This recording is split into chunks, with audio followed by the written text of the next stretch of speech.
In this video, you'll see how to use and configure the BarGraph and PieChart tab of your WashCap Excel analyzer, through which you can visualize any of the single or multiple option question results of your WashCap data. This will work for questions that were by default part of the global form, but also for questions you might have added yourself for your specific local needs.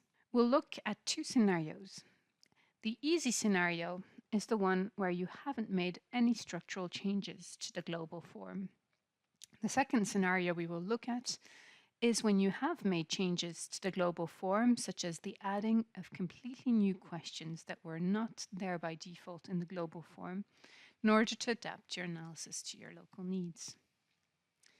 In the first scenario, there won't be much you will need to configure, and the relevant analysis should be available.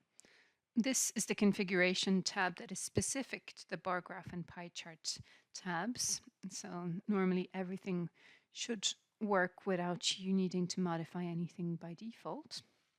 So if you go to the BarGraph tab, you should see your question appear, and here in your drop-down, you can select whichever question you're interested in.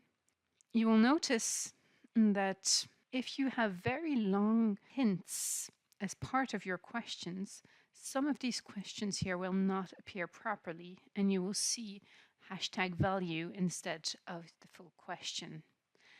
This you can correct by going to your survey tab from which these questions are issued, and you're going to be able to delete the hint column that you no longer need, as this is just your analysis tool and not the actual form that you were using in your data collection.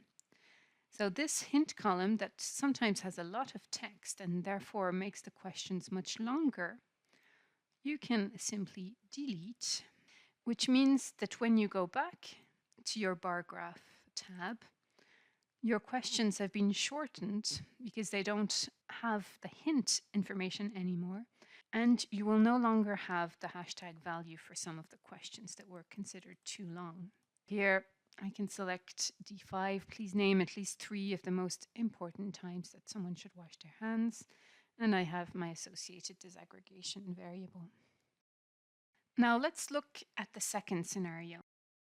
If you've added your own questions to the form, you will need to let the tool know how he can identify that you want to see it in the BarGraph or the BarChart tab. For this, you will need, again, to go back to the Survey tab where your questions were defined. What you will need to do is search for the Analysis column that you will see towards the end of your form. In this Analysis column, you see that there are different letters that appear. You can see sometimes a D, a C, a U in particular. And these are the settings that help say whether you will see your data in the BarGraph PieChart tabs or if they are disaggregation variables. You will find the specificities of these letters in the WashCap analysis manual, but to give you a very quick overview, if you have a D in the column, it means that this is a disaggregation variable that you will therefore be able to see here in the list. This only works for single option questions of your form, of course. If you have a C in this column, as is the case here, it means that you will be able to see this question in the BarGraph tab, here in this list. And if you have a U, it means that you will see it in the PieChart tab, here. You can modify these according to what your analysis needs are, but usually we have multiple option questions available in the BarGraph tab and single option in the PieChart for better readability.